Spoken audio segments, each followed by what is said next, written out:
Welcome to our show, the place where we explore topics and give you the essential knowledge you need to feel, really confident. And hello to everyone listening. Today we're diving into something I think we can all connect with. Something warm, bright, holiday traditions. That's right. We're going to explore the language of Christmas traditions. And this isn't just a fun chat about culture, it's really a masterclass in English vocabulary. Hmm. When you talk about holidays, you need words for, what you see, what you smell, what you taste. And that's where the real language practice happens. It really is. I Yeah. mean, you can memorize lists of words forever, but learning a language is also about understanding the culture behind the words. Exactly. And you connect a word like ornament to a real memory of your family. Yeah. That word just sticks. It has meaning. I think everyone listening has probably felt this. Have you ever been trying to tell someone a story in English about, say, a special family event? Yeah. Maybe your family's unique way of celebrating New Year's, and the words just, they're not there. You can't find them. Oh, that feeling, that moment when you know exactly what you mean in your head, but the simple everyday word you need is just gone. Yes.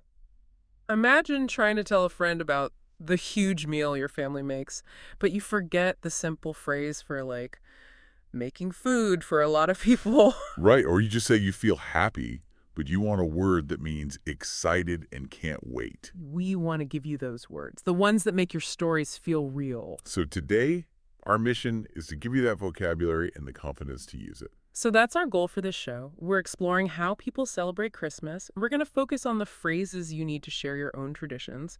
And we'll be looking at stories from two people, Mike and Sarah, to see how these tiny little family details, Hmm. like the smell of a tree or a special rule about presents, how they become the emotional center of the whole holiday. It's all about how small customs create the big memories. So let's start with the basics. The building blocks you need to even begin the conversation. Okay, let's start slow. 5 key terms. And these are words you can use for any repeated event, really, not just for Christmas. The first one, and probably the most important, is the word tradition. A tradition. So, a tradition is just something special that a family or a group of people does every single year. Right.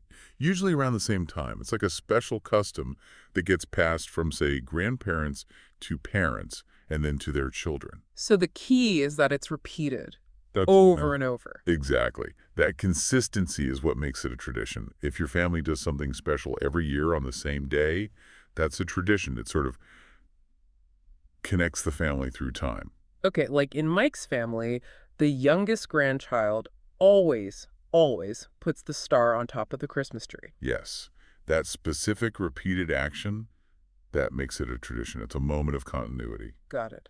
Okay, next word. This one is very active. It's something you do. The word is decorate. To decorate. It Mhm. means to make something look more beautiful or festive.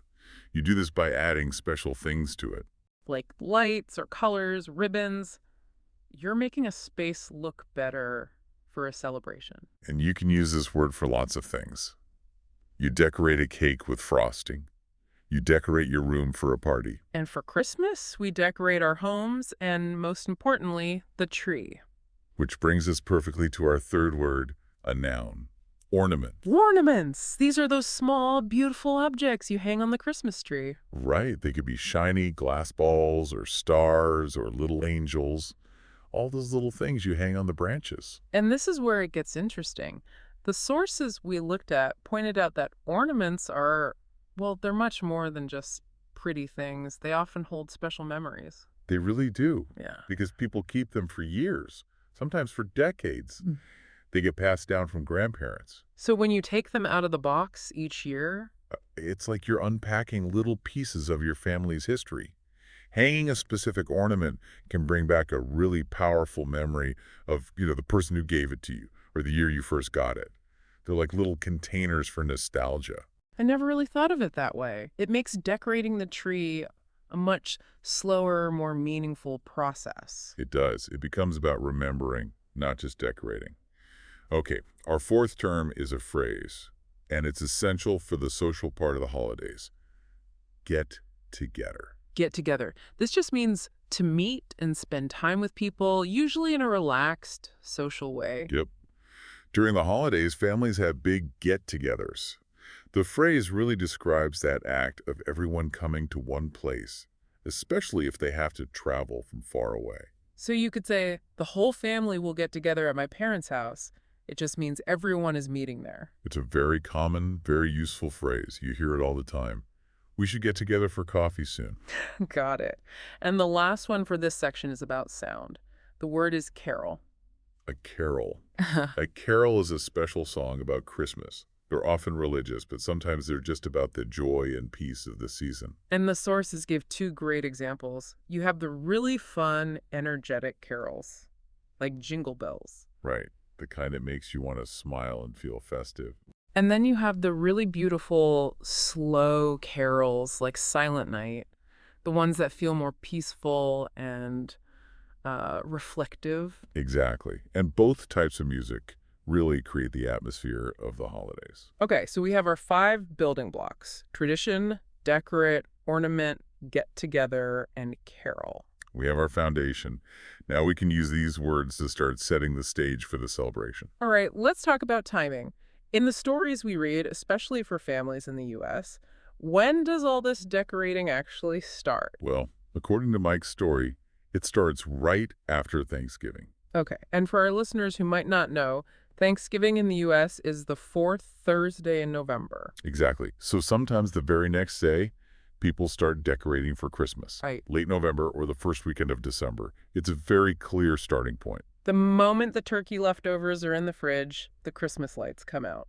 And that means getting all the boxes, usually from the attic. The attic, right. That's that storage space at the very top of a house, just under the roof. Yeah. It's where you keep things you don't use very often. And getting those boxes down is like an event itself. They're full of lights, all those ornaments we just talked about, fake snow, maybe even little Christmas villages. It really does sound like an annual treasure hunt. Digging through dusty boxes to find the holiday magic again. Let's talk about that detail you mentioned, fake snow. I find that fascinating. It is, isn't it? For a lot of people, the perfect Christmas image includes snow.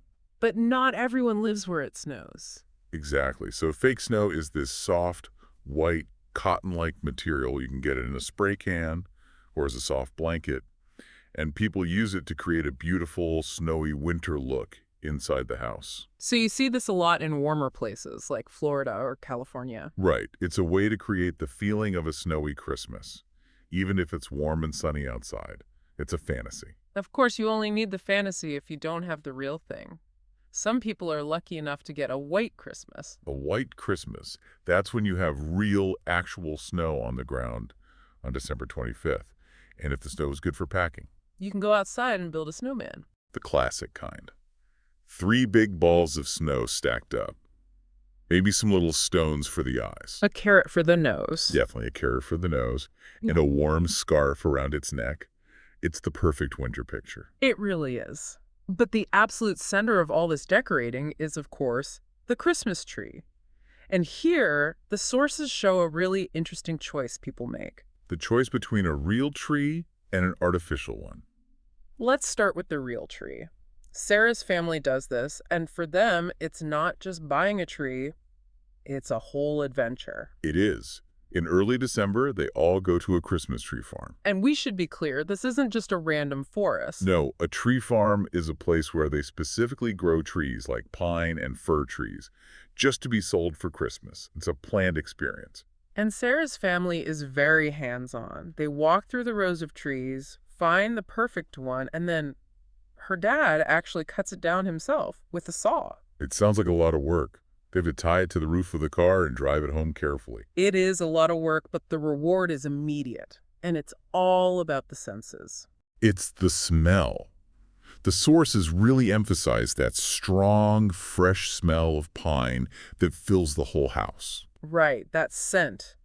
It completely changes the atmosphere. That natural, fresh smell is like the first musical chord of the holiday season. I love that. It announces, okay, Christmas is here now. Exactly. Now let's talk about the other choice. The artificial tree. This is what Mike's family prefers. Right.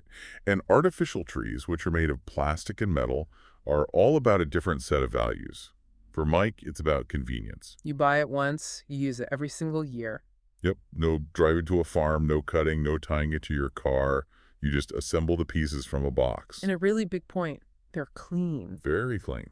The sources mention this specifically. Artificial trees don't drop those little pine needles all over the floor, so there's much less cleaning up to do. It's the low-mess, high-efficiency option, which makes a lot of sense for busy modern families. So whether it's the adventure and scent of a real tree or the convenience of an artificial one, getting that tree in place is the big moment that sets the stage for everything else. Okay, so the house is decorated, the tree is up, now the excitement really starts to build. Let's talk about the night before, Christmas Eve. Christmas Eve, December 24th. This is such a special night, especially for children. And for many families, like Mike's, it's all about a massive family gathering. And when you say massive, I mean massive. Mike's entire extended family, aunts, uncles, cousins, they all get together at his parents' house. We're talking maybe 30 or 40 people. wow, so the house must be. Very crowded and very, very noisy. But that's the point. That's interesting, the noise and the chaos. That's part of the tradition. It seems so. The joy is in the chaos, the sound of everyone talking and laughing at once. For them, that is the sound of the holiday. You mean everyone is here, together. That makes a lot of sense. And a gathering that big needs a huge meal. The sources call it a feast. A feast is more than just a big dinner. It's a special celebratory meal, very large, lots of different dishes. Mike's family usually has roast beef or ham. And all the side dishes. I'm Yeah. guessing mashed potatoes. Oh, yeah. Big bowls of mashed potatoes, green beans, salad, soft bread rolls. Everything you need to make sure everyone feels full and happy. So after this huge feast, they open presents, right? Well, this leads to a really fascinating tradition in Mike's family. A perfect example of a special family rule. They call it the one present rule. The one present rule. So with all those presents under the tree, they only open one on Christmas Eve. Just one. That must be so hard for the kids. It sounds like it, but it's actually a very clever strategy. It's a way of pacing the holiday. You get a little bit of the gift opening excitement, but you save the main event for the next morning. Did the sources say why? What's the thinking behind it? It's really about managing expectations and making the moment special. The gift is usually something small and practical, like new pajamas or warm socks. Oh, I see. So it's something they can use that very night. Exactly. You get new pajamas, you put them on, and you feel cozy and festive while you wait for Santa. It helps bridge that long, exciting night. And that connects perfectly to the last and maybe most magical part of Christmas Eve, Santa Claus. Yes, the big man himself. The story is that Santa Claus, this jolly man with a white beard, flies in his sleigh pulled by reindeer. And he comes down the chimney. The chimney is that brick structure on the roof that lets smoke out from the fireplace. Right. He comes inside and leaves all the other presents under the tree, and in return, the children have their own tradition. They leave him a snack. A little thank you, usually cookies and a glass of milk for Santa. And you can't forget his helpers. You have to leave carrots for his reindeer. Of course, the animals that pull the sleigh. The most famous one is Rudolph, with his bright red nose that lights the way. I really liked Mike's view on this. He said that even the adults in his family believe in the spirit of Santa. It's not about literally believing a man comes down your chimney. It's about a collective agreement to keep the feeling of kindness, of generosity, and a little bit of magic alive, It's a way to protect that sense of wonder. which is really the deepest tradition of all. Okay, now we move from the anticipation of Christmas Eve to the big day itself. Christmas morning, December 25th. This is it, the moment all the waiting has been for. And the sources show just how intense it is. In Sarah's family, the tradition is to wake up very, very early, Like how early? sometimes as early as 6 a.m. Wow, and that's because everyone is just too excited to sleep. Exactly. The kids can't wait. You're basically pulled out of bed by the excitement. And that's why we could call Christmas morning The great choreography of joy. The great choreography of joy. I like that. Because it's not just random excitement, it's structured. It really is. Hmm. So they all go downstairs, and the scene is just magical. The tree lights are glowing, and there are colorful wrapped presents everywhere under the tree. And Sarah's family has a very specific way of opening the gifts. It's not a free-for-all. No, not at all. It's a very thoughtful, controlled process. They all sit down together, and one person plays the role of Santa, So that person hands out the gifts. one at a time. They pick up a present, read the name tag out loud. This one is for Sarah, and give it to that person. Okay. And here's the crucial part. They take turns. Only one person opens their gift while everyone else watches. Oh, that's really different. Why do they do that? The sources say it's because it makes the moment last longer. If everyone rips open their presents at once, the whole thing is over in 5 minutes. And you don't really get to see what anyone else got. Exactly. This way, they stretch out the joy. They get to see each person's reaction, talk about the gift, thank the person who gave it. It turns it into a shared experience, not just a race to get things. It's about appreciating the gift and the giver.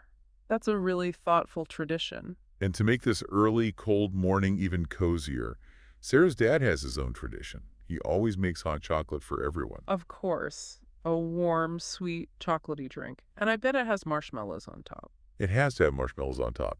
And the sources describe it as something that warms you up from the inside. It's that perfect comfort drink for a special winter morning. So Christmas morning for them isn't just about presents. It's a carefully planned event focused on warmth and appreciation. It's a perfect example of a family choreographing their own joy. Okay, let's talk about the things that engage all of our senses during the holidays. The food, the music, the stories. Let's start with the big one, the Christmas dinner. This is the main traditional meal on Christmas Day. And what people eat really depends on their family and their culture. It could be turkey, ham, roast beef, all sorts of things. In the traditions we looked at, a popular choice was a ham baked with a sweet glaze. A glaze. That's a thick, sugary coating that's brushed on top near the end of cooking. It gives the ham a beautiful, shiny look and that classic sweet and savory holiday flavor. And the side dishes are just as important. Mashed potatoes, roasted vegetables. Cranberry sauce, the kind of tart red food sauce that goes really well with the meat. But the sources mention one very specific, very important side dish, the grandmother's famous stuffing. Stuffing. This is an absolute classic. It's basically a savory bread mixture. Right. It's made with bread, onions, celery, and lots of herbs like sage. It's so flavorful. Some people cook it inside the turkey, others bake it in a separate dish.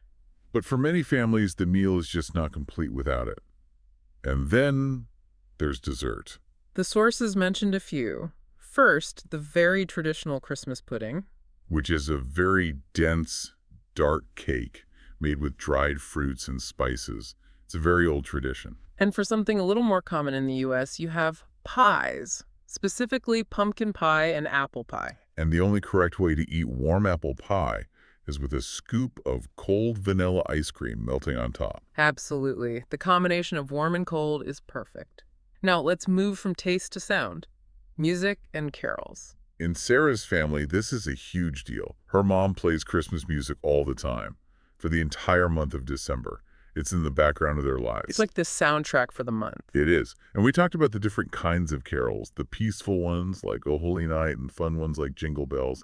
Having that mix all month long really shapes the emotional feeling of the season. And sometimes that music leaves the house and goes out into the neighborhood through the tradition of caroling. Caroling. This is when a group of people goes from house to house, door to door, singing Christmas songs for their neighbors. Mike had a great memory of doing this as a kid with his school. He did. He remembered standing on people's cold porches, singing, and then the neighbors would open their doors and listen. And sometimes they'd give the singers a little treat. Like warm cookies or a cup of hot cider. It's a really lovely tradition that builds a sense of community and connection. Okay, let's combine smell and taste now and talk about picking and scents. Sarah's family has a tradition of making gingerbread cookies. I love gingerbread. It has that unique, spicy, sweet flavor from the ginger, and they cut them into fun shapes. Stars, trees, and of course little gingerbread men. Then they decorate them with icing and candies. It's a really creative, fun activity for the kids. And the smell of gingerbread baking mixed with the smell of the pine tree. That's where the real magic is. The sources talked about how powerful these smells are. They're like emotional time travelers. Emotional time travelers, that's perfect. The second you smell them, you're instantly transported back to happy childhood memories. It's an incredibly powerful form of nostalgia. It really is. And finally, let's talk about stories. Specifically, watching Christmas movies. This is a huge tradition for so many families. Yep. Cuddling up on the couch in the evening to watch a favorite holiday movie together. And the sources mention two absolute classics. First, Home Alone. A comedy about a young boy who is accidentally left at home by himself when his family goes on vacation. And he has to defend his house from two burglars by setting all these clever, hilarious traps. It's so funny. And the second one is Elf. Ah, a personal favorite. It's about a human man who's raised by elves at the North Pole and travels to New York City to find his real father. It's just so sweet and funny. It's what you call a feel-good movie. And the sources pointed out something important about all these movies. They always have a happy ending. Always. They reinforce those feelings of hope and family and joy. They're designed to make you feel good. So we've talked about the planning, the food, the music, the movies, but now we have to get to the big question. What is the most important part of all of this? And on this, the sources were very clear. The core lesson, the true meaning, is about being together with family and loved ones. Right. All the other things, the presents, the food, they're just tools to help make that happen. They are. The holiday is a powerful reminder to slow down, to stop being so busy, and to just appreciate the important people in your life. The time you spend together is the real gift. And that feeling of appreciation doesn't just stay inside the family, it extends out into the community. Yes. This is what the sources call the true spirit of Christmas. It's about giving, sharing, and caring for others. And people put this into action through generosity and charity. Charity just means helping people who need it, people who might be struggling during the holidays. So that could be things like volunteering at a shelter or donating food. Exactly. But Mike's family has a very specific and I think very moving charity tradition. Every year, they donate new toys to a children's hospital. That's wonderful. So they're buying new toys for kids who are sick and have to spend Christmas in the hospital away from home. Yes, it's a way to bring a little bit of that Christmas magic, that spirit of Santa, to children who really need it. And what's really important is how they involve the kids in their own family. Right. Mike makes sure his nieces and nephews help pick out the toys. This teaches them a really important lesson. It teaches them to think about others, and that giving to someone else can actually make you feel really good. It turns generosity from an idea into a real action. This is the true spirit of Christmas in practice. Okay, so to wrap all of this up, let's go over the simple phrases we use to share all these good feelings. The holiday wishes. And the most common one you'll hear is Merry Christmas. It's just a simple, warm way of wishing someone happiness and peace during the holiday. And because New Year's Day is only 1 week after Christmas, people often combine the two wishes. So you'll hear people say Merry Christmas and a Happy New Year. It covers the whole festive season. And with that, you have the vocabulary, the cultural context, and the phrases to describe the entire Christmas experience. You're ready to tell your own stories. You are. Wow, that was a really detailed journey through the logistics and the emotions of the holidays. Let's do a quick summary of what we covered. We started with that key vocabulary. Tradition, ornament, and carol. The basic words you need. Then we followed the timeline of preparations, from getting boxes from the attic to the choice between a real and an artificial tree. We called the smell of the real tree the first musical chord of the holiday season. We looked at the structure of the celebrations, comparing Mike's big, crowded feast and his one-present rule with Sarah's very organized, turn-taking gift opening on Christmas morning. We also dove into the sensory details, the Christmas dinner, the different types of carols, and how scents like gingerbread act as emotional time travelers. And finally, we tied it all back to the true meaning, the importance of family and the practice of generosity. So as we look back, a final thought for our listeners.